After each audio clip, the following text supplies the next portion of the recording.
Now we straight chillin', serial killing, clean cold villains on the mic, got you reeling. 5-star rated from the floor to the ceiling. If you catch a 1-star, no time for feelings. Got a demon DJ on the ones and twos, by the name Beelzebub, so don't get confused. So grab a seat by the fire, roast them all over two, and prepare to hear the legend of the straight chillin' crew. What up, nerds, and welcome to another Salty Santa episode of Straight Chilling, the weekly horror movie review show where you chill and we kill, slice, dice, and chop up yet another horror movie. My name is Bob. I'll be your host for the evening. This is episode 401, recorded Sunday, December 11th, 2022. Tonight we're talking about Violent Night, that new David Harbour hotness. Before we get into it, let me introduce everyone else on the show. First up, calling in from Washington, D.C., we got our boy Randuce. What's up, man? Hallelujah! Holy shit! Where's the Tylenol? Classic. Where's the Tylenol, Bob? I'm gonna need it. I have supplanted my Red Stag in favor of some other heinous concoction that I made on the fly. Would you like to know what it is? I need the drink specs, please. Okay, I need your help coming up with an appropriately abhorrent title for this drink. This is Raspberry Monster Energy Drink mixed with white rum and flat ginger ale. It's really great. It's call it a white boy Christmas. I'm calling it a Santa sack full of shit. His sack is full of shit, and you're gonna chug it. And that, yeah, like the white boys, that's not appropriately heinous enough. It has to be something more malicious. This shit tastes. Like this. You think that Red Stag is syrupy, man? This tastes like fucking like drinking a Denny's syrup container. Randy, you deserve better. Treat yourself better. I don't. Oh man. Last but not least, definitively calling in from Saxonville, Florida, we got our boy Soju. What's up, man? Oh, what up? It's your boy Ho Ho Ho States. I'm glad we got the Christmas bumps rocking, and we get 2 Christmas episodes this year. I'm so pleased. Doubling down. Last year we were so slacking a bit. So last year we were good. I think we got P Deucin last year. The P in the deuce. But there was like 2 years ago or something. Yeah, 2 or 3 years ago we missed one, so we're making up for it this year. Mm-hmm. Yeah, for sure. With that new David Harbour hotness. Also, boys, welcome to the 400s. Here we go. Let's go. God. 401. Let's make some new memories. Come on. Everybody better bring the heat or we're all fired. You're fired, bitch. We got to double the return How about on those clowns investment. in Congress? What a bunch of clowns. That's great material, Randy. Thanks for bringing that tonight. Evergreen. Oh, yeah. That's wonderful. Before we get into the main event, let's tackle a little bit of housekeeping. So we do have our January poll currently posted on our Patreon website. If you support us at the $5 level or above, you get the chance to vote on a movie we're talking about this January. The theme for January is shit we missed last year. And the 3 movies to vote between are The Menu, Barbarian, and Smile. Bob? Hey. How are those numbers looking so far? Barbarian is certainly in first place. The Menu is in second place. Smile is in third. Oh, I heard some people had that number 1 on their list. Some people really have the hots for Smile, I hear. Yeah. That's surprising to us all, apparently. They should change the name to Frown. Oh, wow. This is the biting wit that you come here for. This is why no one's listening to our list. Okay. Well, make sure you get your votes in before the end of December. We'll see what movie we're talking about this January. We just dropped another mini cast over on Patreon this past Friday. Juice, you were talking about that new hotness on Shudder called Salome. Salome? Salami. Yeah, whatever it is. Yeah. Gabagool. The Gabagool. Yeah, that is from Senegal, not Nepal. So I've talked about this a few times on What You've Been Watching. We talked about it in announcing the mini cast. But yeah, you should definitely check it out. Action and horror. It's definitely got more of a summer feel. It's not great watch for this time of year. Yeah. Wait till the weather maybe gets a little warmer or whatever. But definitely a movie you should check out. Broaden your horizons. We're very much catering to this, to our film watching, to our surroundings at all times. Dude, when it's Christmas time, you watch this Christmas horror. You do prioritize. You got to. You watch P. Deuce now. Who told you can eat my cookies? Watch P. Deuce and then listen to our episode. If you support us at the $10 level or above, you get access to all of our Patreon exclusive episodes. We have over 80 on there now. We'll be dropping a new one actually on Friday the 23rd. I am going to be talking about Christmas, Bloody Christmas. Oh my God, we get a Christmas mini episode too, and a bonus YouTube episode on Christmas, a Christmas Carol. Oh my God. Whoa. That's enough. Believe it. Christmas came early, folks. Keep your eyes and ears peeled for that, dropping on the 23rd. So by the time this episode drops, our documentary will be available for you to watch on YouTube. Juice, you want to remind the folks the deets on that? I still have trouble adjusting to that sentence being spoken. Yeah. Just a little, YouTube video, that you should be checking out. I mean, just a little thing we've been putting together these past couple weeks.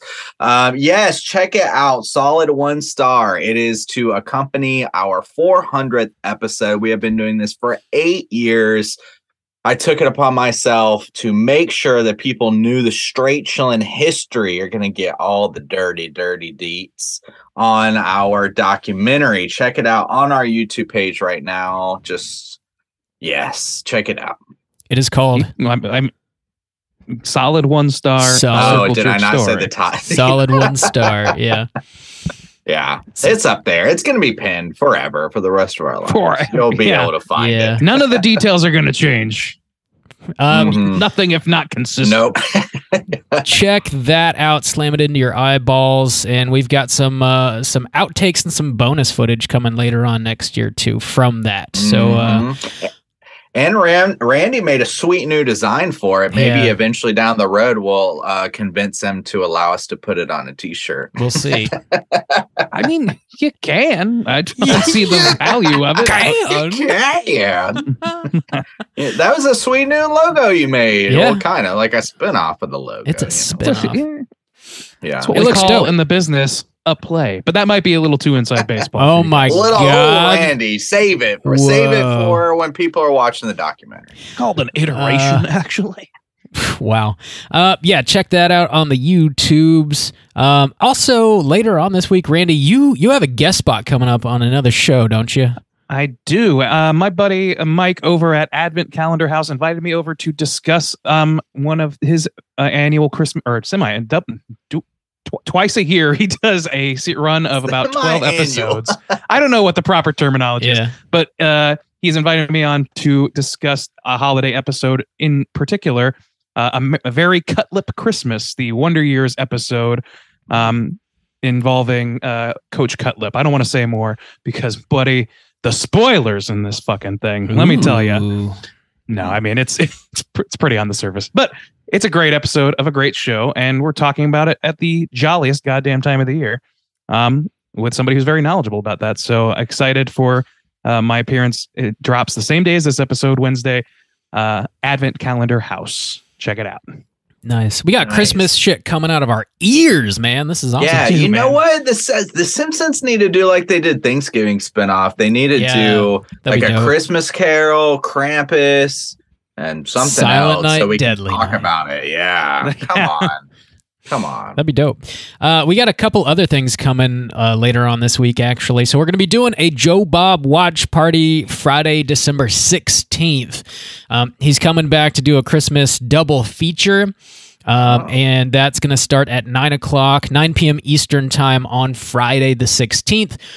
If you are interested in joining our watch party, I'll throw out a Zoom link so you can join. I'll drop it on all of our social medias just before showtime. You just click that link, and it's free. Anybody can come hang out if you're interested. We watch Joe Bob, and we chat along while he's doing his movies and his ridiculous spiels and rants. It's a lot of fun. So if you are interested in joining, like I said, it's free. And mark your calendar, Friday, December 16th, 9 p.m. Eastern time. Nice. Old Big I'm Bibbs. just noticing We know how him. nice. We know him. You know, he calls us up occasionally. Sometimes. Says some nice things about us, praises us generally. No big deal. No big Puts deal. our names in his mouth, Keeps us Randy, in his mouth. you were saying about Bob? I was just noticing how perfectly that hat fits around your earphones. It sits so lovely atop the dome. I can't believe That's it a hasn't bonus feature fallen off behind yet. the scenes. Yeah, it's I can't either. it's lasting somehow. I don't know. Yeah, It looks almost as tight as shows. almost as That tight one as was what? falling off too. Oh, at The the show. hat I was wearing at the Yeah. live show, that was also sitting delicately atop my head, about to fall off at any moment. Yeah, this is the same hat.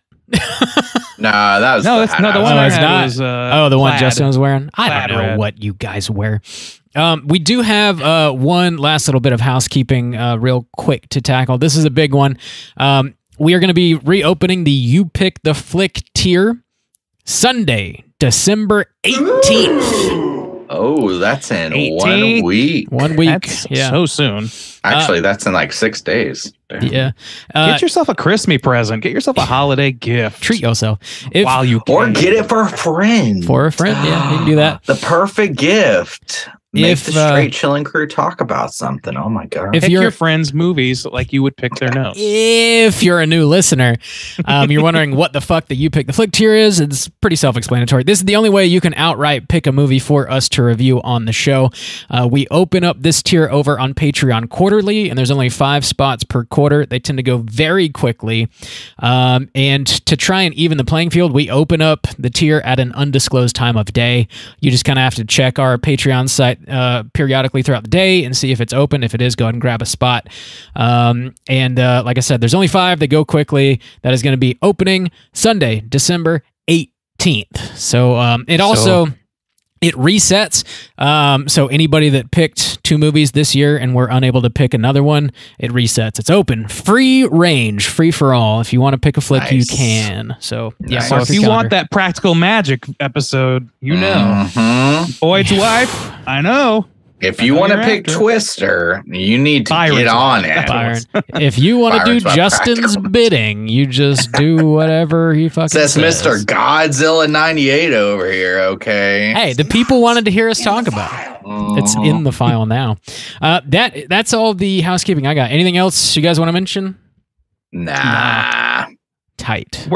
We are tired of mentioning other things, especially Juice, I imagine.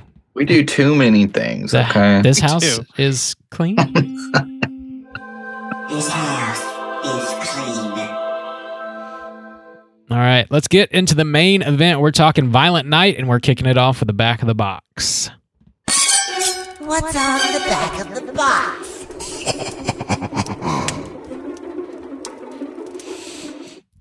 Oh, Bob, did you pre-order this box for next Christmas? no, you can't pre-order it yet. Not yet, little buddy. Oh, okay. Little buddy. Too bad. Too bad. I know for you're me. fresh to this whole blue hunting business. You don't but there's know. actually a grace. There's actually a little period where you can't pre-order. Too bad for me. Fucking noob. Scrub ass. We're talking Violent Night from 2020 Deuce with a runtime of 1 hour and 52 minutes. Rated R. This was directed by Tommy Wirkola, written by Pat Casey and Josh Miller, stars David Harbour, John Leguizamo, Alex Hassel, some other folks. Plot synopsis brought to you by IMDb is as follows. When a group of mercenaries attack the estate of a wealthy family, Santa Claus must step in to save the day and Christmas. First time watch, obviously. It's a brand new movie. Gentlemen, would you recommend people check this out? Ray and Deuce, how do you feel? This holiday season in the theater, I would say, sure. Yeah, go check it out. You know, you got yourself a nice actiony, more action than horror. Let's be real.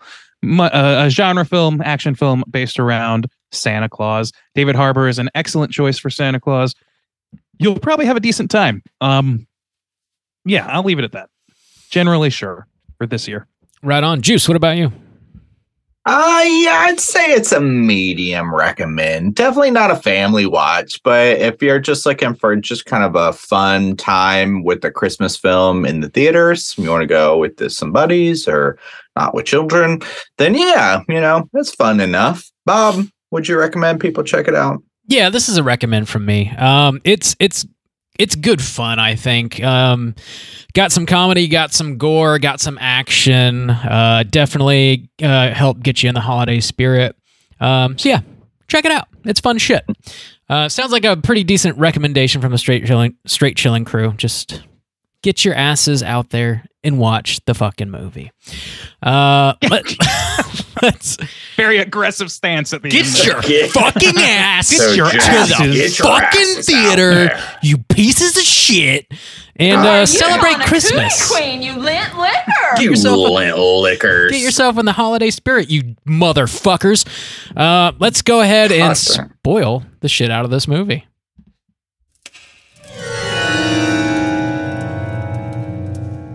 Spoiler warning.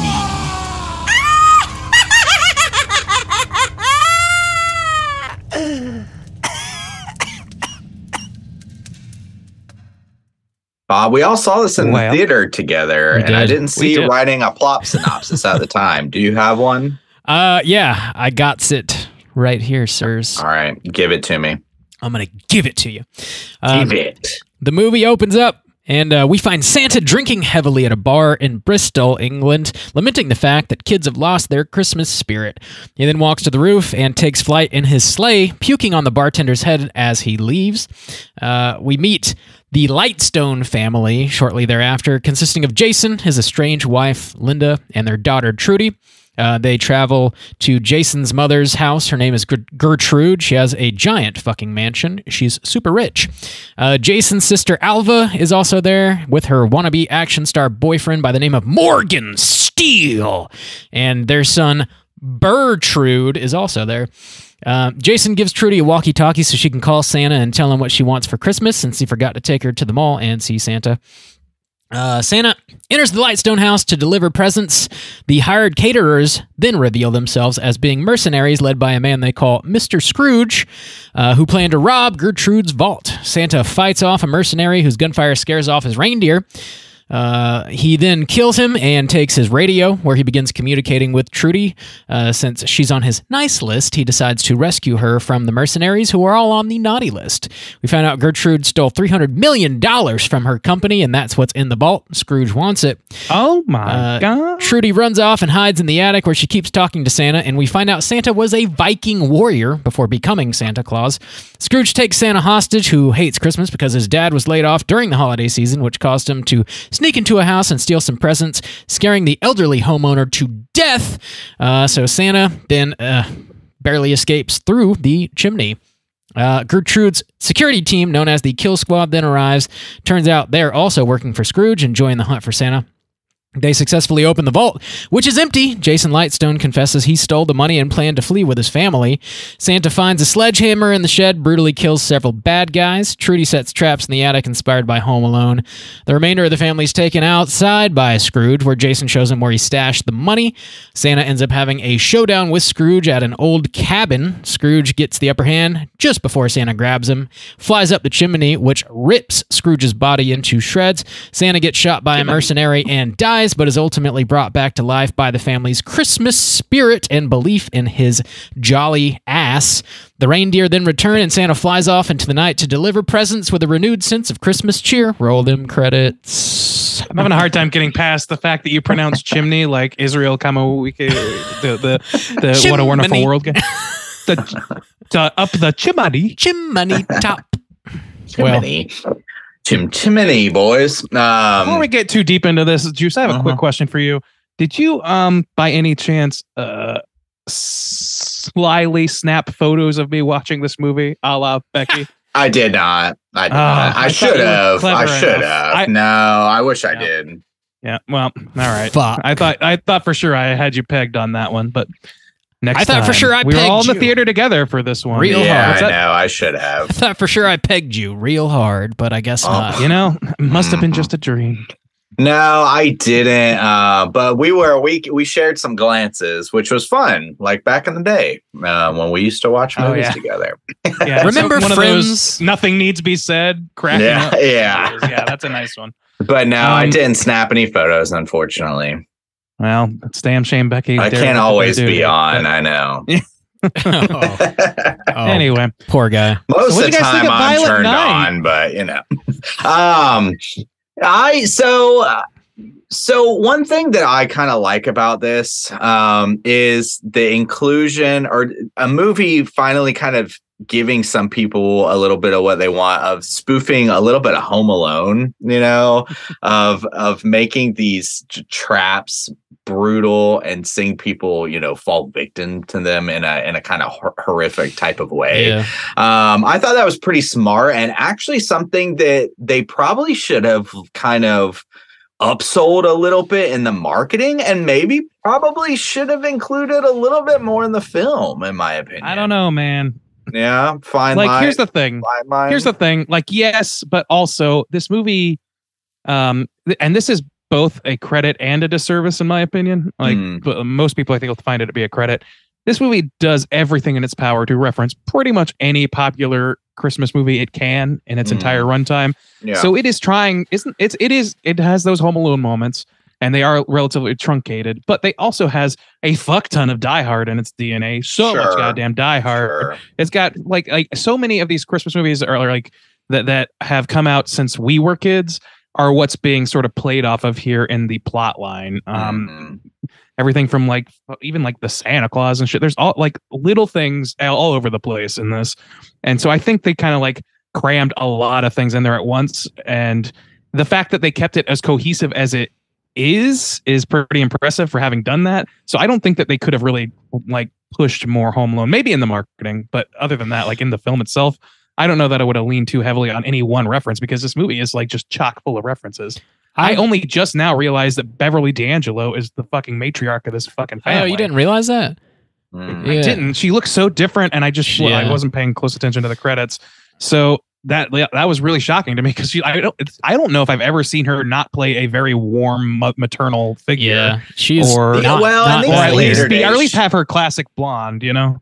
I think in these later days, it seems like she was like kind of like a harsh smoker, and her voice has gotten a lot rougher. And I've seen her in some kind of like, she was in some HBO show where she was this really harsh, no nonsense like agent or something. And so, yeah. Not to say she's bad at it. No, don't get me wrong. I just did like it's such a departure from what I recognize her to be, and especially what I feel like having her in this film is in itself kind of referential. Like, oh yeah, she for is sure.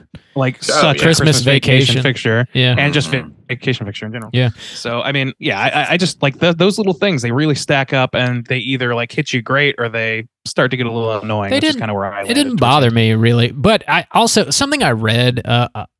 Regarding trivia is there's apparently a bunch of references in this movie to Die Hard 2, which I've not seen. Yes. So those went over my head, I guess. Like the entire the rescue Black Ops team that comes to rescue them, turning on them, that's entirely ripped out of Die Hard 2. Spoilers. Whoa. I mean, it's Leguizamo's in that. It's too, a movie right? older than us, so yeah. But yeah, that's the thing. I mean, you've got the walkie-talkie. That's definitely a big Die Hard thing, and I guess, and they even have a security agent named Al who they unceremoniously kill. But like, and he even kind of looks like oh fuck, I'm forgetting the actor's name, but we know Al from Die Hard as well. Oh yeah. So yeah, I guess. Oh, go ahead, Bob. Go ahead. I was just gonna like show a little more love to David Harbour being Santa Claus in this movie. I think like he's definitely like the standout in here amongst like pretty much all the big names and all the names that I didn't recognize. He's like a perfect cast for this.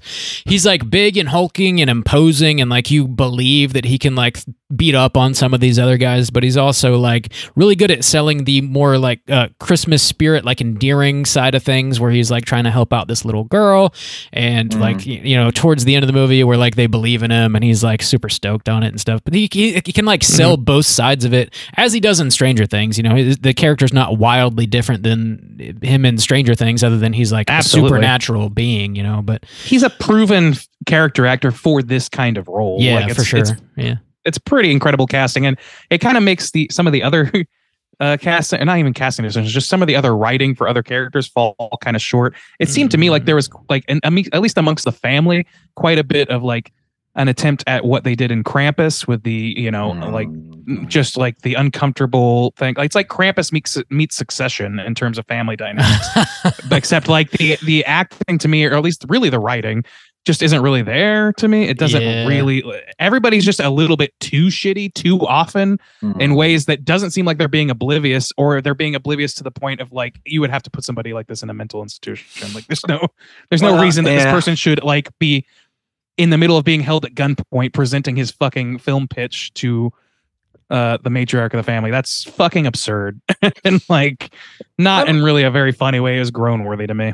Let me be a little bit of a Grinch here. Okay. So I'm gonna even it out a scotch. Oh boy. I like David Harbour, but there's this kind of weird element to me about just kind of his career and these choices, is they're just trying so hard. Like throughout his, like the movies he's been doing since, you know, the first season of Stranger Things came out, to make him this badass, you know. And when the first season of Stranger Things came out, he was probably, you know, I don't know, 41, 42. It's been a while now. He's like getting in his late 40s now, creeping up on 50.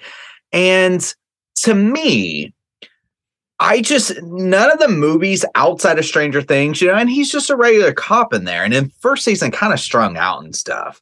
But other than him just being kind of a big guy, like him in the Hellboy, or even he's a Marvel character now. And even him in this is, to me, Santa Claus doesn't need to be this Viking badass. And the whole thing around David Harbour and his agency pushing this, like, before he just is too old, we gotta make him this iconic type of this era action star. I want him to be. I don't like fully buy into that, and it feels a little try hard at this point, because what I kind of wanted more from this film, I don't necessarily want Santa Claus to be this Viking badass. I kind of want some of the things like we saw with the chimney kill, where it's situational to Santa Claus. The whole scene of him like whooping everybody's ass with a hammer is kind of dumb and too much, and doesn't really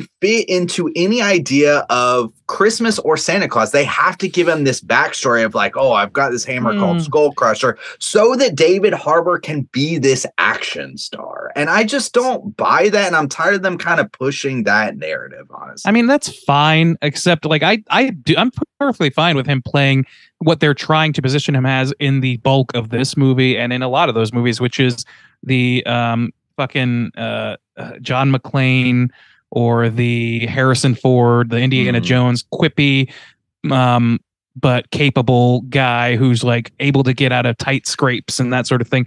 They want him to be that guy, especially in this movie, like because they are directly ripping John McClane's character for him. Yeah. So like, yes, to that end, I feel like the Viking backstory was just like a little too much of a nerdgasm in the writing room, and doesn't actually help the writing. It doesn't add really anything. Like John McClane is a badass because he scrapes fucking by, and he does that through a lot of this movie, but then all of a sudden he gets this hammer and he's just like impenetrable. John McClane barely survives like hundreds of times, and that's the only claim to fame he really has, is being clever and quick on his feet, and that's it. Like that's what makes him so badass. So to give him like a warrior's background to suddenly be able to whoop wholesale ass, it undercuts that quite a bit. You know, a movie that does a little bit more what Juice is sort of saying he would like, where they ground the violence in things that are like exclusive to Santa Claus. I think like Santa's sleigh actually does that a little bit better. It's a super goofy movie, but like he's not just like all of a sudden a Viking with a hammer and murdering people with a hammer. And it should be goofy. Although they do add shit to that to make like. But like, I don't know. Like, I don't have a big problem with adding like Nordic lore because Santa Claus has ties. Like, I understand. I understand that there is like stuff that could be additive. I just feel like from a character arc perspective, it undercuts him, and that's really the issue for me. I do too. Well, and also it just takes some of the kind of creativity out of this film. Yeah, you know, because even the fight scene where he's fighting somebody and he's using, you know, the bag and shit keeps coming out of it. That's fine. You know, if you want to pull something out of that and it kind of kills him. And then when he sucks the dude up to the chimney and his fucking body explodes, that's great. I even that's creative. You know? That was the best kill by far. I think we can agree on that, right? Yeah, and it's I would say there was a couple more instances I think that do deliver on what you're asking for. One that it's a little loose where he's eating the candy cane and gets it real sharp and stabs people with it. But I think that's satisfying for me as a child who definitely had that fantasy in the backseat of my parents' car with a fucking candy cane. Another kill that's like fucking fantastic is where he's beating up on that dude in the billiard room and like stabs him in the eye with the star that's like attached to a string of lights and he gets electrocuted. That is fucking great. Okay. Yeah. I think he does that too, but it does sort of like the hammer aspect and all these like all these kills that don't involve that are kind of like happenstance or whatever, they don't deliver on that. And it just sort of like, it creates a mixed bag. I guess that's kind of like the core of what I didn't love about the movie is that it's a little scatterbrained. It definitely knows what it wants, but it kind of wants it all. And so it's forced to spread itself a little thin. Every kind of like tropey thing that they do feels kind of shallow because you're right. They want the kind of feel good Christmas story to at the end where the family learns something, they come together and the mom and dad, you know, and the kids' Christmas wish comes together. They want the badass, die hard kind of stuff. Yeah. And exactly. But they also, want to ride the kind of comedy line too, which I agree with your previous statements of the family felt, which, the sister, she's the one who is in, that actress is the one who's in Righteous Gemstones, right? Yeah, she is. Yeah. And I knew I recognized her. She's one of the funniest fucking characters. And in this, I just felt like she was completely... Edie Patterson is her name. I felt like she was very underutilized here. And the comedy just did not land much for me. I think she starts off like when she's introduced, you get that like classic Edie Patterson, like really like sharp and like dry wit. Or she calls her brother like little dick or something. I don't know, but like she is. That's sharp wit. Well, she does better than that. She does. Damn, that's a sharp wit. Into the Straight Chilling crew. This broad's fucking hilarious. So clever.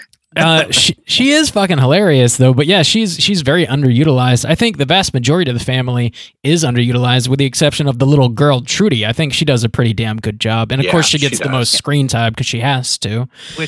And she's like absolutely the fucking whoever the kid from the Santa Claus is of this movie. Like they try and make the emotional resonance there. Her like dropping like the fake snow through the fence or whatever.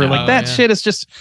It's a little bit corny, and then you add on top of that like it immediately is followed by grotesque violence, and it's just that's what I'm talking. Like the tonal whiplash really bothered me. Where I'm like, okay, we're going from a moment in fucking Miracle on 34th Street to a moment in Die Hard, like with a smash cut, and it should be funnier that way, but it's not. Like to me, it just didn't like. It seems funny to talk about, but in practice, it just sort of seems like, oh, okay.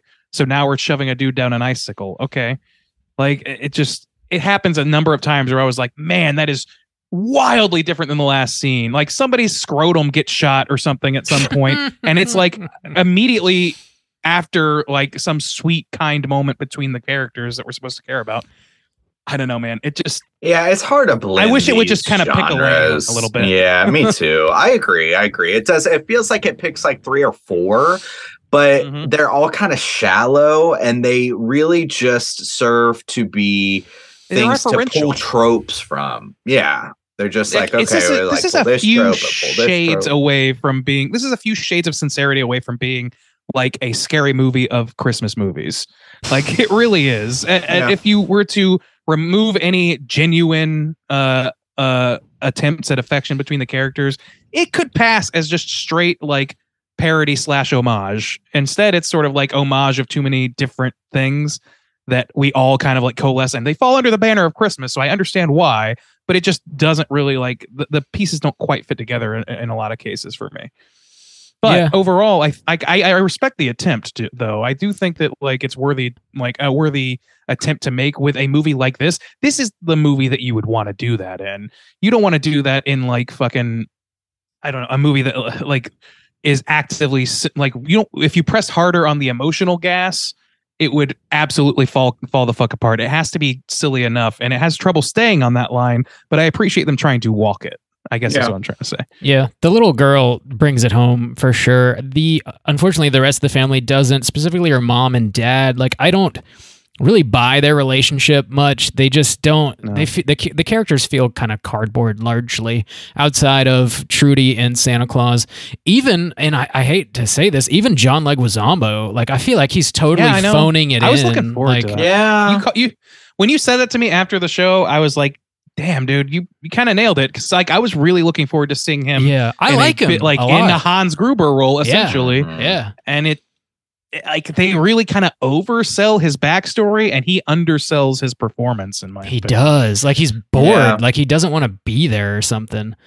And I just saw him in the menu. He's so great in the menu. Right, he's so great in the menu. Yeah. I haven't seen it yet, but I feel like they set the pieces up pretty well, you know, of this family, and they're rich, and this guy wants to get out, but he can't just walk away. He's like a little greedy, and so it gives him a character flaw and like maybe something he could overcome, and like it kind of does. But like the only one who did feel genuine, who I was like totally believing, was the kid. Everything else felt like I don't know, like a gag or something. Movie. Yeah. Like. So I kind of grade her performance on a scale because A, she's a child, so sure, that.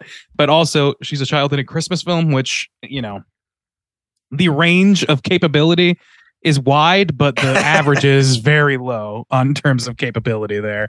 And she does a pretty capable job, I think. I think it sells it forward enough. I agree though about the parents in particular. Like the parents, they really do try to make something happen. There's a story arc there that on some level kind of makes sense, except for the part where the dude just like steals $300 million and he gets basically no comeuppance.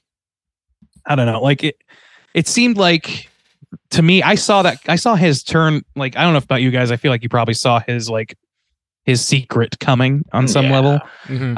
But I also thought that it was going to be like I didn't think that he was going to end up with the heartwarming family moment too. I thought he was going to be written out as well. It did feel weird. It felt really weird because this whole movie is like positioning itself as like, boy, aren't rich people terrible? The whole villain versus hero arc is about like the haves and the have-nots.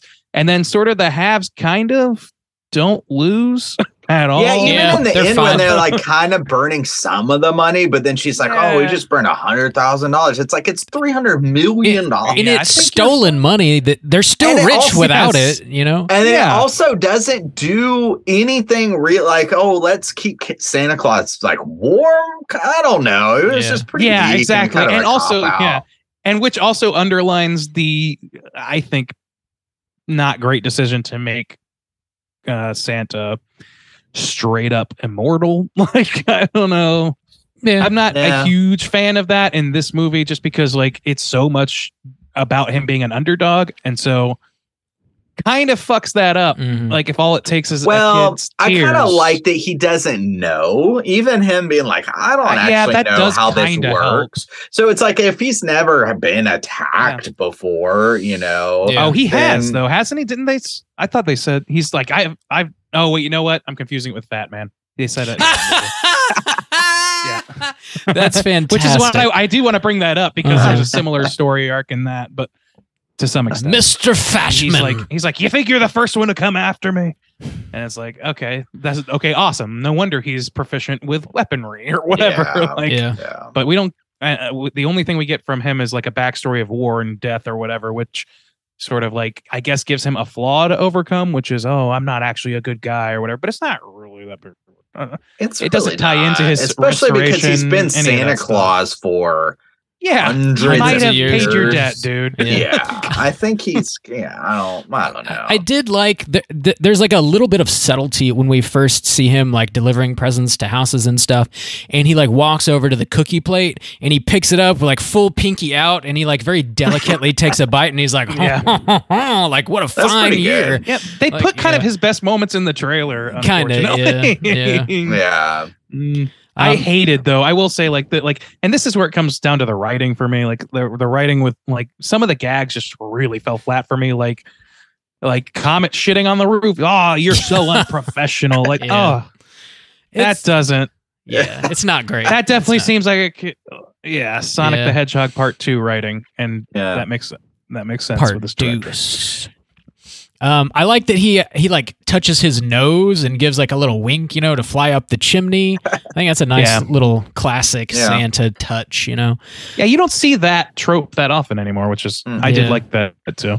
That's why that took me also like the chimney kill, like that helped sell it also, is how like this is like a classic Santa thing that to my knowledge has been very little corrupted by the many glut of corrupted Santa movies, except for maybe Christmas Evil is the only one that comes to mind, and that's not a plot point, it's just a thing that happens. So I liked it. I also loved the segment in the movie where John Leguizamo yells, "Christmas dies tonight." Fucking everybody, well, not everybody, we started laughing. We're like, oh my god, we can't escape this fucking line. Dude. It's you know what, that makes a real like 6 degrees of Righteous Gemstones though, because between this movie with sister, Fat Man with Goggins, and then fucking Danny McBride, that line with Danny McBride, good call, having pinned it. Yeah, there you go. You got the Righteous Gemstones all the way. All we need is a Goodman ref in this. That's all we need. Well, Fatman, Goodman, we need in every film. it's close enough, I guess. Dude, this would have been a great role for Goodman back in his youth. Yeah, you're right. Oh, dude, you are. That would have been great. Just pulling like oh brother, where art thou? Just are you thinking hulking villain? Leguizamo? No, as Santa as Claus. Santa. Okay, as Santa. For some reason I got it mixed up. It's all about the money, boys. Fucking dude, we gotta cover that one day. Oh brother, where art thou? Oh brother, dude. As a classic horror movie. Maybe we do it as a classic. I don't know. Maybe we could do it as a classic. Yeah.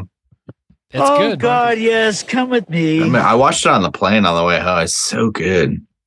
Damn. It's a great fucking movie. Anyway, that's not what we're talking about. Yeah, that's not the movie we're talking about. I want to see Goodman and everything. Goodman could have played Leguizamo's character, sure. He would have been better. Goodman can do all. Yeah. He can. He can do anything. He's the real Santa. He can sell a villain on Community. He can do anything. Yeah. With the ponytail. The little kid, not like the little girl, but like the teenage boy who's like a fucking YouTube personality or whatever. Yeah, they call him Bert. His full name is Bertrude, which I think is hilarious because they named him after his grandma Gertrude. Yeah, because his mother is just like pandering because she wants to inherit all the fucking money and stuff. That kid though is just like such a baseline like annoying YouTube personality. Like he doesn't really add hardly anything to the movie at all. It's absolutely clear to me that they saw Knives Out and saw the Nazi youth in the bathroom and said, let's put him in our movie, except make him just a YouTuber and politics out of it. Low hanging fruit. They didn't really do much. It was even they got that model guy or whatever. It's just, dude, he was the worst to me because it's both referential to the style they're somewhat parodying, and it's also just like very tin-eared to me. It just didn't hit. It didn't land very well. I don't think that the writing is very good in this movie, and I feel like the directing is also not very good in this movie, and that's really the issue. Everybody does capable enough, but like I don't think that they were directed appropriately. This movie, it did have some like solid highs. But it just there were a lot of lulls that were there where it was like sometimes, like you said, you knew the marks they were trying to hit, but they just like whiffed on them. And you're like, ooh, This, Randy, you made like a reference to Sonic the Hedgehog or some shit.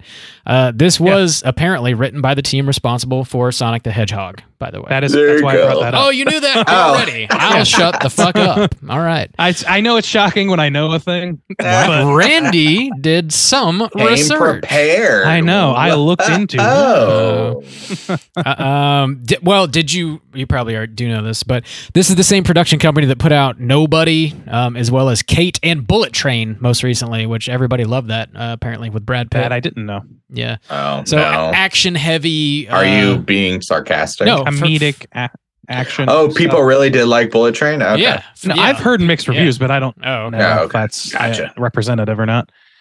People love Nobody, too, which I think is not very good. Interesting. Oh, really? I would watch more Odenkirk do just about anything at this point. I love never seen Nobody. But I don't like that shit. It's not for me. Okay. Well, fair enough. Oh, wait. Mr. Nobody? No, that's a show, and that's a whole okay. Just nobody. Wait, is that the one with Jared in it? Jared?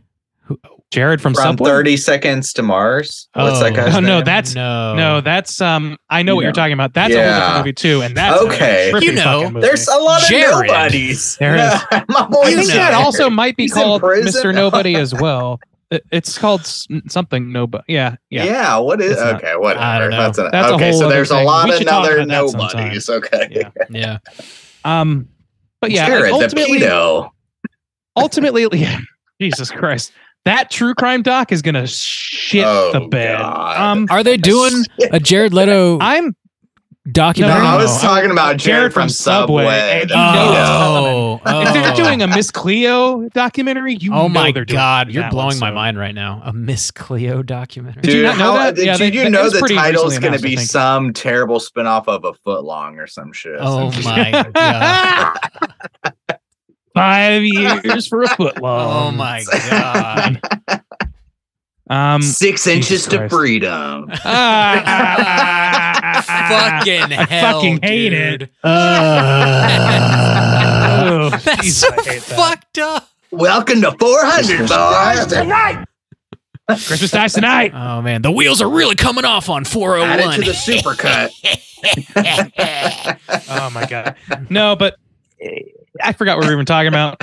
I know. What is this? Violent Night? Who are we? What is this? Where am I? A little bit of a tangent Where there. am I? I don't know. I feel keeping the beat. I am finding this movie a little difficult to talk about because it is pretty thin and a lot is superficial. You know, it's fun. Like in the theater, it's a pretty fun watch. It's not something I feel like I want to watch every Christmas, but that's like exactly right. I'd rewatch with it. Us in there, us watching it, you know, having some pea corn, some snacks. It was pretty fun enough. You know, we rolled our eyes at the spots that were low. We laughed at the spots that were ridiculous, and it served its purpose in that way. And other people in the audience were laughing more than us. Sure, so like, obviously it might just be an us thing. So I do something that they did do with the Home Alone style booby traps set up in the attic by the little girl. I really enjoyed like the mercenaries like walking up and they just see like a tiny little nail on a ladder, and like the booby traps are very obvious and they look very silly, and you're like, this fucking dumb kid doesn't know what they're doing. I'm gonna be fine. I'm an adult. I know what the fuck's going on. And they just fucking get worked over time and time again because they underestimate this little girl, and like that is hilarious. That's more funny than the actual like gore and shit. It's just they like continuously underestimate her. Oh, that is exactly Home Alone. Yeah, I mean, it is. Yeah. Specific, yeah. Fucking kids, man. And you know, like it's in the right spirit of things. To me, it was like this movie at times lends like it applies different levels of reasonability to anything that's happening on screen. Sometimes things are just chalked up to Christmas magic. That's fine, whatever. But with non-Santa scenes, the ratio of realism to non-realism fluctuates quite wildly, and that's one of the scenes where it's like suddenly you're in Home Alone, other times you're in fucking I don't know, Bedford Falls or some shit. It's just like I can't quite figure it out, you know. And I think that ultimately that's the big drag. But I agree with Justin and everything you just said, which is that, you know, there's definitely worse Christmas movies out there. There's worse like big budget Christmas movies and low budget Christmas movies to go to. I think that in terms of like something you go see at a theater to celebrate Christmas with like a family of a certain age and above, this is perfectly palatable. Like I don't have like all the negative things I've said about it are just sort of like they're just kind of hanging on the movie. there. Yeah, we're talking about the whole thing. They're kind of drags, but they're ultimately like I didn't have a bad time watching this movie, and I just don't think that I'll strive to see it too often ever again. You know what?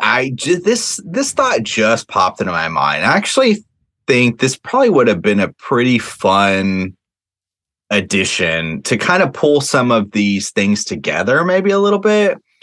If they had casted somebody, I don't know. Let's just say I don't think necessarily historical. Let's just say Nick Cage as a security guard, okay?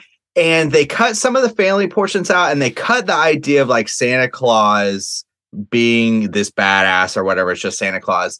And what it essentially comes up is this kind of like team up buddy kind of movie where it's essentially Kevin McAllister, Santa Claus, and John McClane, you know, all doing their own little things to get through this house or whatever. So if like the security guard was doing the more kind of like John McClane things, like sneaking around, he wants to be the badass security guard. And Santa Claus is just kind of going around like doing the Santa Claus things. And then he does the magic shit. And then you got the kid who's like setting the booby traps and stuff. I don't know. That could have helped kind of not put so much on David Harbour and like the ridiculousness of this badass Santa Claus. I don't want a tag team situation personally. No, like, okay. Nah. Yeah. I see where you're going, but ultimately I think this movie is kind of bloated in its referential nature. It'd be more referential. Yeah. It would have to trim a lot of stuff. Which actually, really, I think it would be close to the same element where, you know, like that way they could put more of the humor onto the kid and David Harbour, and then some of the like situational humor but not jokes come from the security guard trying to like be this badass, and then you could easily just cut David Harbour being a badass and then cut some of the like family shit. I don't know, but there's a million ways you could crack this nut. I just ultimately think that it's that if they're still trying to hit as many check marks as they're trying to hit, it's going to be a similar level mess unless they really take a hacksaw to the whole thing.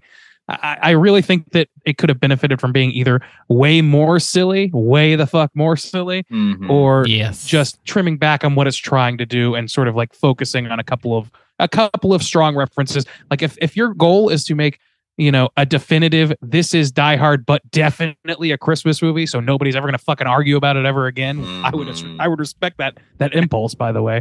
But then you just kind of like stick to that, and you keep Santa as both sort of this magical figure, but also the everyman, and they're kind of like they work towards that, but they ultimately kind of undercut it with his Norse mythology and all that stuff, and the ultimate survival based on non-understood magical shit.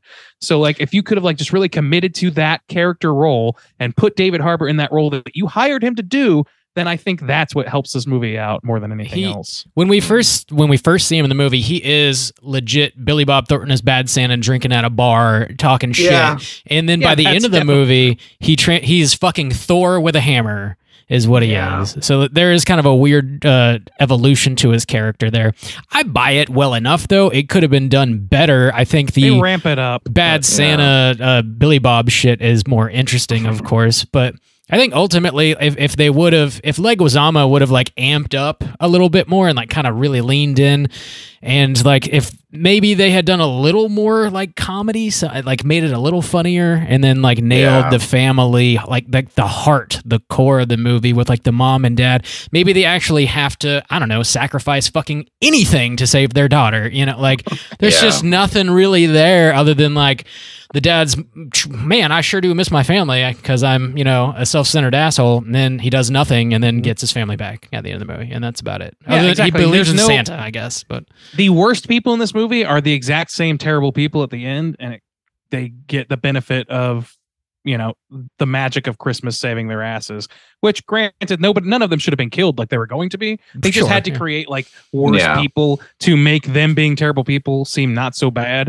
but it's not satisfying as an arc. They needed to have a comeuppance for that family, for the matriarch and for everybody, at least everybody besides the central family. If they're going to focus on that family being like ultimately good and your pivot point, your everyman, like sort of not everyman, but like your emotional core, then you do that and you give comeuppance to the Scrooges in the movie and to the murderers in the movie and bring those people up top, elevate those people. They kind of tried to have too much they tried to elevate too many people. We're pretty much doing a wrap up here. Let's go ahead and roll into it. Time to land the plane. Yeah, let's land this plane. Let's rate this movie out of 5. Randy, you were kind of starting already. Why don't you wrap up your thoughts? Yeah, I'm just going to wrap it up. I think that ultimately this is a medium movie for me that is, I totally see the appeal. I think that a lot of people really love this. And like, if I wasn't, in this death trap of a podcast being forced to critique it horribly, then maybe I would be more forgiving towards it. But ultimately I have to analyze its flaws. And I think there's quite a few of them that maybe don't come across without thinking about it a little bit more. So like, to me, I think I'm going to give it a 2.5, just right down the middle for me. I don't see a lot in this movie that I couldn't see elsewhere done better, because they commit to what they're trying to do. But I do think that they commit to trying to do all of those things, which is admirable. They try to commit to too much and they suffer for it, but damn, they are committed. So credit and ding at the same time. Right on. 2.5 from Randy. Juice, what about you? Yeah, I'm feeling about that too. I really wish they would have ramped up the kind of comedy aspect, especially with the family, to give them something to do and make them more memorable. And then tone down a little bit of the David Harbour kind of badassery. I don't know. I'm kind of tired of that being pushed onto me, that David Harbour's this older yet dad bod badass. I don't know. They need to stop pushing that and let this dude do some other. He can be quite endearing. He doesn't need to be this Viking warrior. He's getting kind of old. So I just, kind of tone that down a little bit. It makes a lot of references. Some of them land really well. Some of them fall kind of flat. I think it's trying to do a lot. And so, everything's just kind of generally shallow and like doesn't have time to like really hit home in all the ways it needs to. So yeah, I actually think that's pretty reasonable and about how I was feeling. So I'm going to give it a 2.5 as well. Robert, how you feeling? Violent Night. Bring it home, Bob. Is it consensus? No, it's not quite a consensus. It's very, very, always very the close. Outlier. See, I think I like this movie a little bit more than y'all. Just conform, Bob. Okay, not by much. Bob, all the cool kids know that it's a 2.5. It's a shame you don't want to join them. God, come on. I love seeing my girl. The cigarette, Bob. Say 2.5. Bob. Say it. Say it now. God, I love seeing my girl Beverly D up in this movie. Christmas Vacation, all-time fave. It's weird seeing her be so mean, though. It kind of like threw me for a loop a little bit. My boy Johnny L totally phoning it in. I don't know what's going on, Luigi, but you gotta amp your game up a little bit here. Trudy, the little girl, saved it for the menu, and that was a smart move. Yeah. The little girl killed it. Her parents not so much. Alva, she's funny we don't get like but a dash of her, but she's pretty fucking funny in it. David Harbour does a great job, I think, with what he's given. There's a lot of gore. Of course, the like chimney slaughter at the end is the most memorable. The star in the eye, fucking great. The booby traps in the attic, and of course the beat down in the shed is all good shit. There's some decent humor. I thought opening the movie with him puking on somebody's head from his sleigh was hilarious. That was a great way to start the movie. Of course, Christmas Dying Tonight, hilarious. Well, yeah. The heart of the movie just doesn't land. The villain is kind of weak. But it's relatively inoffensive, though. You can throw it on and have a decent little time with it, and that's really all it needs to be at the end of the day. I think there's more to enjoy than not to enjoy, really. So I'm going to go a little bit higher than y'all with a 3 out of 5. Bow, It's Alien all over again. bow, Alien all over again. bow. That's going to put our aggregate at a 2.6. Let's jump into the Rotten Tomatoes segment and see what the critics and users think about Violent Night. Certified fresh to death. All right, ladies and germs. What? I was just gonna say we're just an old married couple at this point, huh, Bob? We are. We really are. Shut up. You spend Henry. too much money on blues. Suck my ass. Look, we all Just like a married couple. We all heard every minute of the arguing that happened on the last episode, as well as the behind the scenes footage of you guys arguing for deep that, into the Randy. night in the DVD room, in the Blu-ray room, buddy. We need more of that behind the scenes. I don't think anybody would ever want to take that much footage behind the scenes on that discussion. Here's the Rotten Tomatoes segment in which I'm going to have these gentlemen guess within the best of their abilities what the aggregate positive score is for Violent Night, both critics and user style. We're going to start critic style. Bob, we'll start with you. There's a 171 critic reviews. What do you think that those critic reviews aggregated positively? Out of 100%, 0 to 100. Let's go. I think it's going to be mostly positive. Nothing too super high, but I'll take a 73, please. 73 percentile. An odd number. Juice, where are you going to go with this one? 73. Yeah, I think it's going to be generally positive. That might be a little too high though for the critics.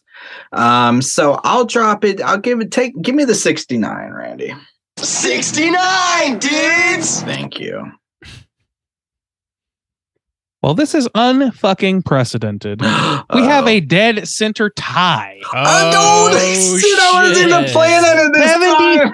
73% is like, I'm sorry, 71%. Excuse me. Okay, I was like, that's what 71%.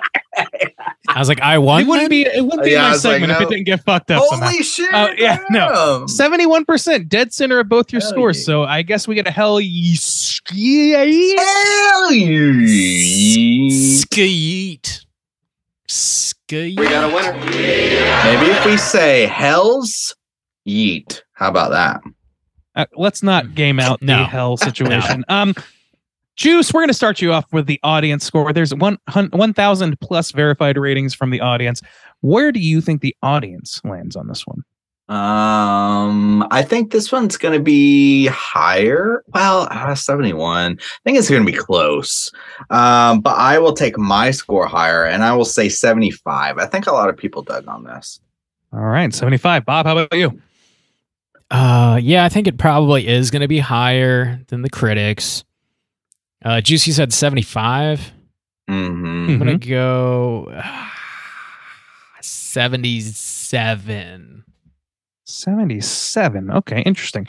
Bob, congratulations. This is actually 88%. I knew it was going to be It's a good Hot year. 11 points That's off. so high. Damn. Yeah, that's pretty high for my taste, but you know, the audience wants what they want. We're Here's just what the critics snobs. consensus. Yeah, that's absolutely true. Here's what the critics consensus has to say. Violent Night isn't as wildly entertainment as its concept might suggest, but for those seeking harder-edged holiday fare, it may be a whole lot of fun. Oh, wow. Whoa. Holy shit. Wow. Okay. Well, We got the ho package. Spider-Man is swinging into theaters. Audience says, shouts out to the jerk store. Audience says it could have taken its cool concept even further, but Violent Night is still a funny, gory, good time. And David Harbour is a terrific Santa you won't want to mess with. Unless you're a reindeer, I guess. I don't know. Sure. yeah. Yeah. Let's read a negative review and see how hilariously on point or off point it is. 112 minutes of your life rather than a day, which is a small gift. What does that mean? That is nonsense. What? Maybe context is required for that one. Huh. Let's go to another one. It's like attending a party where no two guests are on sufficiently good terms to manage even 20 minutes of civilized conversation. Perfect for Christmas Day, then, I hear you say. Too cynical. Oh my god, this is terrible. Yeah, these are bad guys. This is a Santa Claus punching people movie. We should write our own reviews. No, we first of all, the obvious, but second of all, like no. We should. You know what we should do is like it's like nails on a fucking chalkboard. We say that shit all the time, and it ends up being giant. You know what we should do. That we Can you tell we're coming off a 2 huge projects? Yeah. We're all exhausted. It's like we all took a collective shit for like 6 months trying to get all this out. Somehow we're still full of it. And hope that it makes some kind of sense. For all its devil-may-care mishmash of tropes and bludgeoning mayhem, Werkola's Jape is not quite up to scratch as a future Christmas nasty classic. I think that's actually pretty fair for my taste. Sure. I guess. Not funny, but these are terrible. We could write better under the moniker of Hugh Janus, the movie reviewer. Let's get to that in a moment. Let's call this Rotten Tomatoes segment closed. My boy Janus. He really knows movies. There's really hardly any trivia. Most of it we already talked about. I'll be Lou Sanus. Lou S. Anus. My boy Lou. L. Sanus. Oh my god. I'm gonna write. Oh, you made an anus joke, Bob. For like 10 minutes. Shit. It's never not funny. Not much. Not much. For the supercut, Bob. 500. We're already planning ahead. Holy shit. Let's go ahead and talk about. We should talk about Cooter of the Week. Cooter of the Week. Yeah. Straight chillin'. Cooter of the Week.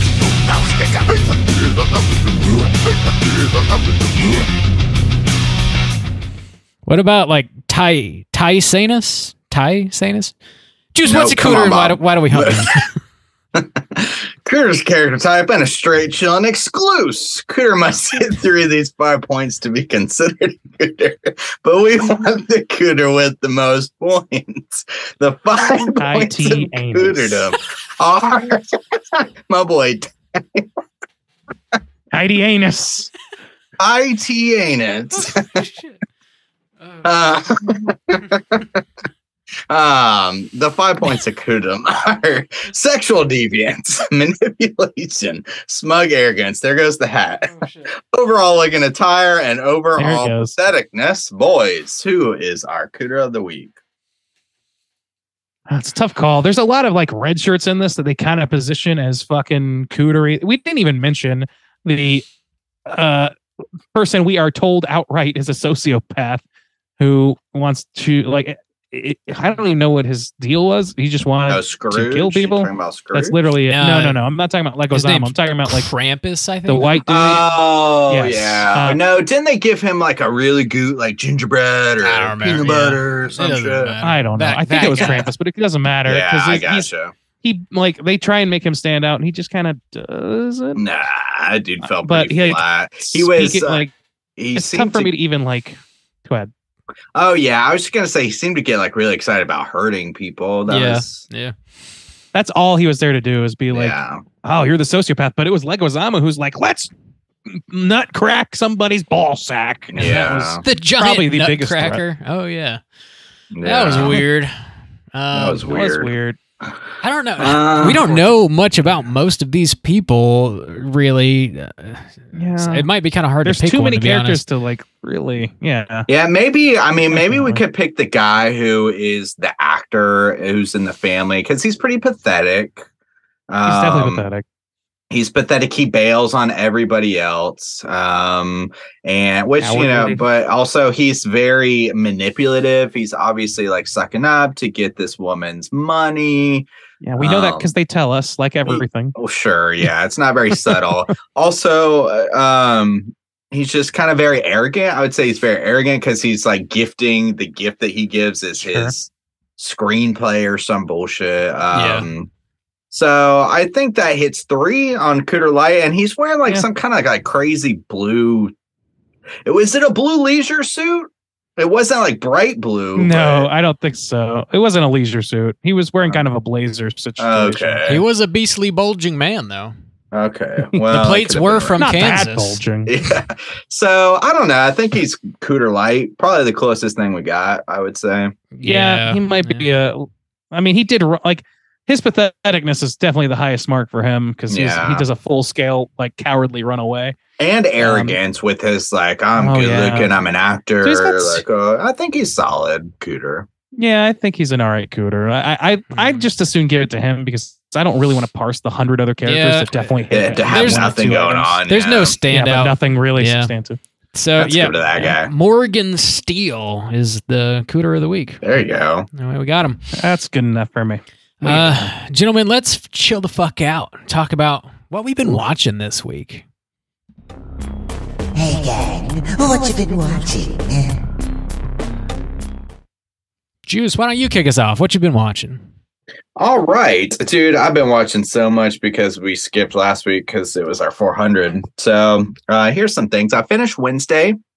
Pretty solid. I might do a mini cast on that if I can work up the motivation. I watched Troll. That came out this week. It was Netflix. It was okay for what it was. It honestly really just kind of made me want to watch Troll Hunter, which is much better and awesome. But I still get a kick out of the idea of like trolls, and I want to see kind of more Swedish films about trolls. But it wasn't great. But I kind of just like threw it on as I was watching some meals, and so kind of it was fine in that way. You gotta pay the troll toll to get inside this boy's ho ho ho. Exactly. Nailed it. Mm-hmm. I watched some classic Christmas films like Elf and watched Christmas Vacation with the boys while we were drunk and eating some za. Hell yeah. Well, you watched some of it. You also I did pass out. Of it. I watched a movie called Soft and Quiet, which was not. It's a horror movie from this year. It was in no way what I was expecting, and ended up being a lot more brutal and difficult to watch than I ever anticipated. And to a point to where it pretty much like kind of made me queasy, and it was not a pleasurable watch. I'm not saying it was a bad movie, but it was too real and it really threw me off. So if you're gonna watch that movie, just be prepared to just not feel good. And it's like a really real down to earth type of brutality that's just like, ugh, I don't like that. What is the movie? Soft and Quiet. I haven't heard of that at all. Yeah, it kind of just like popped up on my radar. I was like, oh, I'll knock it out. But yeah, hoof. I watched Booties. That movie actually, I actually kind of liked that movie. I had heard some mediocre to bad things about it. And so I went in with pretty low expectations. And on the back end of it, I was like, hey, that was a lot of fun. I actually liked that movie pretty good, and the ending got me pretty good too. Really? I like that. Yeah. Oh man, I saw that. Not to be the snob. Yeah, you. I saw it coming a mile away. Oh, I fucking did. It's extraordinary. Like to me, it was extremely telegraphed. Yeah. No, but also, did we do a mini cast on that one? Yeah. I don't know that we did. Did we? Okay. Yeah, I know that I talked maybe about you it briefly two on the Randy show. and I did. Did we do it? Okay. So I might listen to that. I watched Smile just today.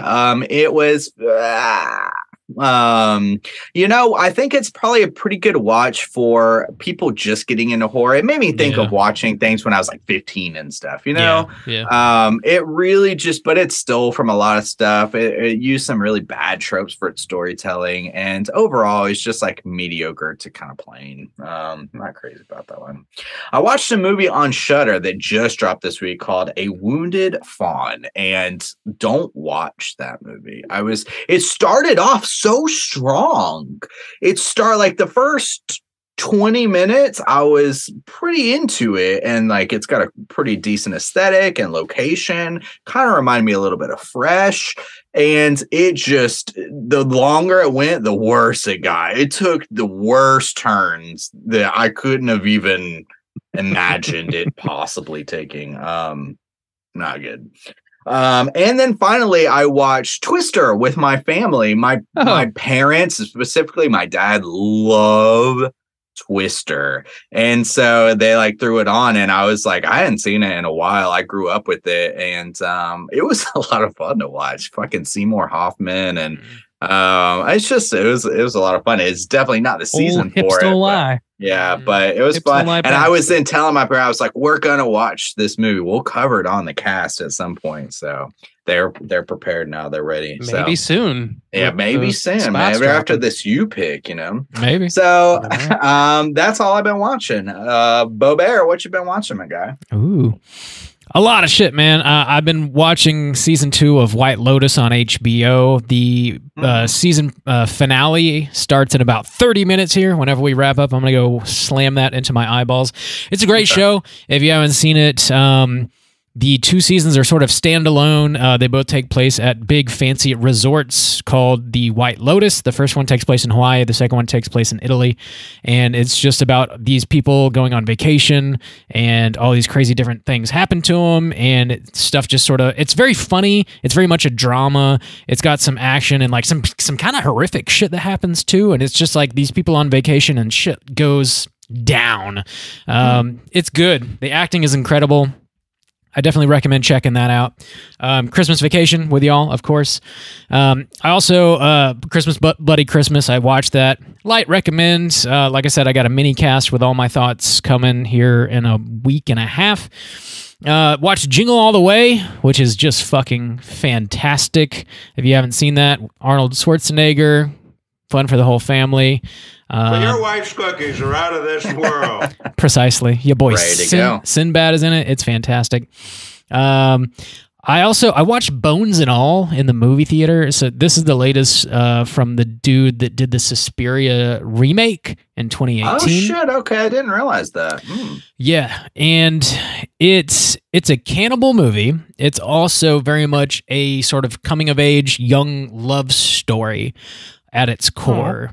And it's got Timothée Chalamet in it, and the lead actress is a girl that I did not recognize, and I'm blanking on her name right now. It's got some like little cameos that pop up that were fucking great. Specifically, the one that showed up on screen, I shat my drawers, was David Gordon Green is just in this movie in a really small bit role. Dies tonight. And Christmas certainly died. It's got a lot of good shit going for it and a lot of bad shit going for it. It's a little over 2 hours. I loved the first half of this movie. I was so into it. It fucking won me over, and then it just like feels like it totally loses its momentum and stalls out, and just like maybe it just needed another edit or something. I don't know what it is, but I'd give it a light recommend, I guess. Super interesting beginning, like fucking dope. I also watched Smile. It feels like a much worse version of It Follows, kind of. Not the worst movie of the year. Definitely, Brand Deuce. Definitely Oh not my the god. best. Oh no, he's smiling. There's definitely some scenes in this movie that are supposed to like terrify you, and I was just busting a gut. Like it did not scare me. It's It Follows, except with like creepypasta premise, and that's not a good combo for me. There was like some alien levels of drool at one point that I was just fucking cracking my ass up. And I also watched A Wounded Fawn. Not good. Oh yeah. Oh, you weren't supposed to do that. Not good. Don't watch it. I'm glad you agree with me, Bob. Finally, we're on the same page. That's an episode. Me and Bob. If me and Bob, we're usually on different scale, like ends of the spectrum. Watch me love this fucking movie. You I kind of might. need to watch it. You now. might. Yeah. Dude, maybe. Like, oh my god. It's definitely got like some... Dude, did you thought it started off strong too? I did. Yeah, I like that dude. Well, what the fuck? The main actor who... He was in the... Snowtown? No, he was in Scare Me, which is another Shudder original. And Scare Me is fucking fantastic. I like the woman who is like the lead. Yeah, she's good. Yeah, it was a great start, and it's got this like old school like 70s like filmic look to it. Yeah, it was a great start. And the setting, that cabin and shit. Yeah, they just like really dropped the ball on that one. It's got some like almost maybe Lynchian shit happening. It's like wild. It's I wouldn't tease that. I don't think. Okay. All right. Too forward to be I think Lynchian. that's yeah, maybe so. Yeah. I don't know, man. I think that calling anything Lynchian at this now is like it's just a go-to word. It kind of lost its meaning after the. It's kind of weird. That's unusual. It's more somehow. than kind of weird. That's for sure. Yeah. Well. Yeah. Anyway, That's fair. it's not great. That's all I've been watching. Randy, what have you been watching? Okay, let's do this. So on the way down to Florida, on the way down to North Carolina to visit family for Thanksgiving, listen to Down the Hill podcast, which is about the Delphi murders. It's extremely interesting case that is currently active and like things are happening with that right now. I very much recommend it. It's like one of these, it's a crazy case where like they have the crazy elevator pitch is this, that they have an image of the killer, the presumed killer, and audio of the presumed killer and a location where it happened and bodies. Damn. But they do not, at least up until recently, they did not have a public suspect that they had arrested. So it's a fuck, and it's over 5-year-old case. What's the crime? Murder of murders? murder of two like middle school girls. Oh, very damn. horrific, apparently, but very little details have been released. Anyway, if you're like interested in that sort of thing, then that's fine. I know that there's definitely a group of people who do not find that appealing. So how do they have audio? Because the girls recorded the guy. What? They found it on their phones. God damn. And Like video. only a video recording Of the guy walking. Yeah, they surreptitiously recorded this guy. And it's the last thing that they recorded. God damn. They put it on Snapchat. Oh, It's horrible. That's Anyway, so I didn't mean to weird. get bogged down in this. It's a really fucked up thing. And may the person who committed these atrocities eat my shit. If you listen to Straight watched- Killing Crew, turn yourself in and kill yourself. And eat Randy's shit. Yeah, first nice Guy out there. helping of my shit. First, do that. God damn. Black Christmas 2006 I finally watched. I know that we're going to be discussing the original soon, so I decided to check that out. Okay. Not nearly as bad as I thought it would be, and had a lot of familiar faces, which I didn't anticipate. At least faces that are familiar to me now. But ultimately fucking weird. I also got to see an early screening of during the week that they had an early screening of Glass Onion. I watched that. It's a lot of fun. The more I think about it, the more I like it.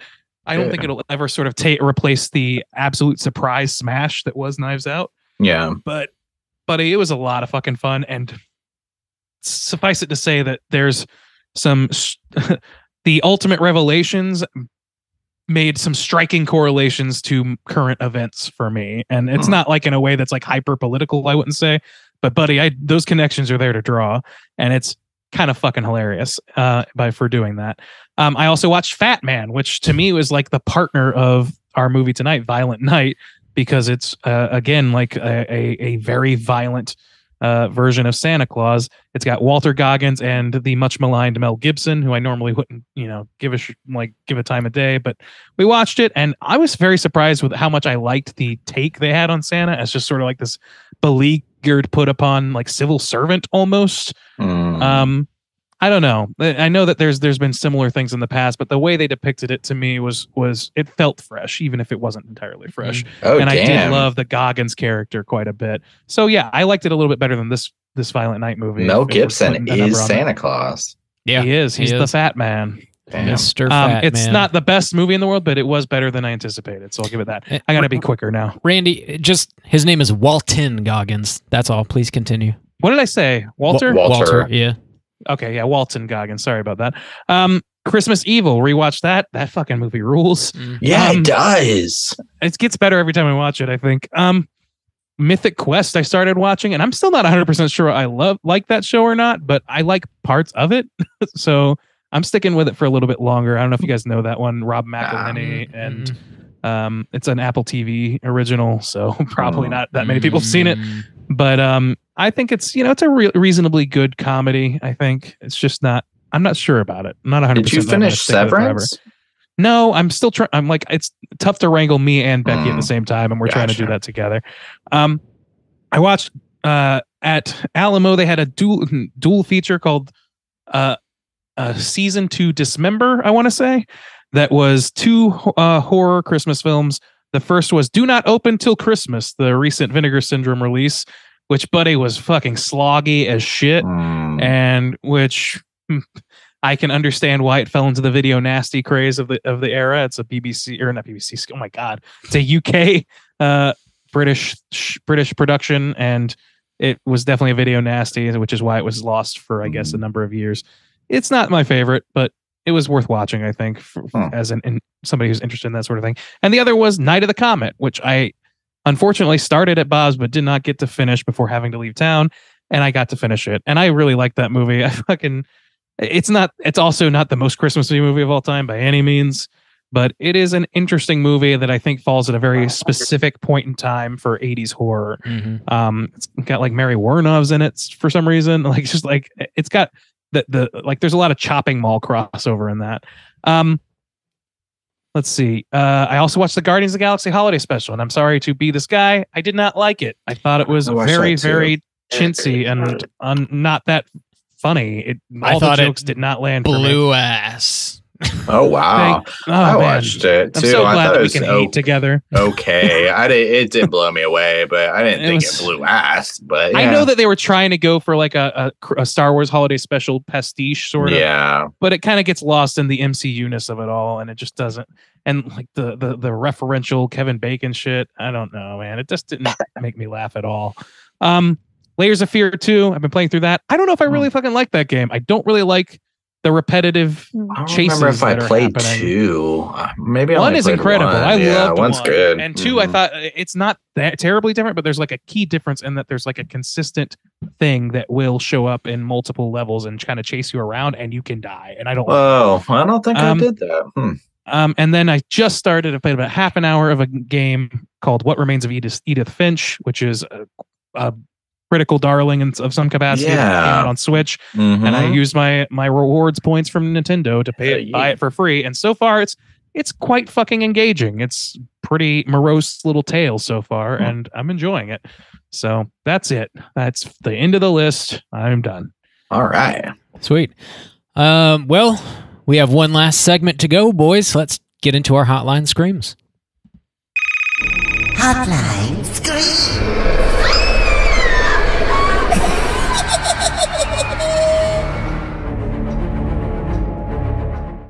If you are listening and would like to call in to leave a voicemail to be featured on next week's show, hit us up at 904-638-3231. Wait, did we skip trivia? Yeah, I said there really wasn't any. And okay, we moved on. Thanks for joining the show. It took you this long to realize that? In the file. Yeah, no. We do have one voicemail tonight. We're going to hear from our boy Hugh. Let's hear what Hugh has to say. Janus, my boy Janus. Yeah, it's Hugh calling. I'm a little bummed this week. I was all ready for last week. You guys were doing the podcast on 400. Well, I pulled a Randy. I watched the wrong movie. I watched 300. It's about Spartans or something. I wouldn't really classify it as a horror movie. But no, congratulations on 400 episodes. I did listen to the podcast. Very entertaining. Really enjoyed it. I was a little concerned. A couple of weeks ago, I turned 64. And I was a little concerned on where I would fit into this show's demographic. I looked at it behind the scenes on YouTube, and I was happy to see that, you know, everything was fine, because I could tell that Bob was about my age. So I figure everything's good. I decided to get off the bad run of movies. So I decided to watch all of the Universal Monster classic movies. I've never seen any of those. Yeah, they're all pretty good. I enjoyed watching those. And then I decided to watch some of the originals and remakes. So I watched The Thing from Another World and The Thing. And I watched The Blob, the remake and the original. I watched The Birds and Birdemic. They were all pretty good. I consider them all pretty good movies. Birdemic is crazy. I was also going to say that if anyone's a legend, I would say it has to be the librarian. I heard the podcast where she said she was going to read 120 books this year. The only thing I've read 120 times in a year is probably the drive-through menu at McDonald's. So I think the librarian's probably the legend.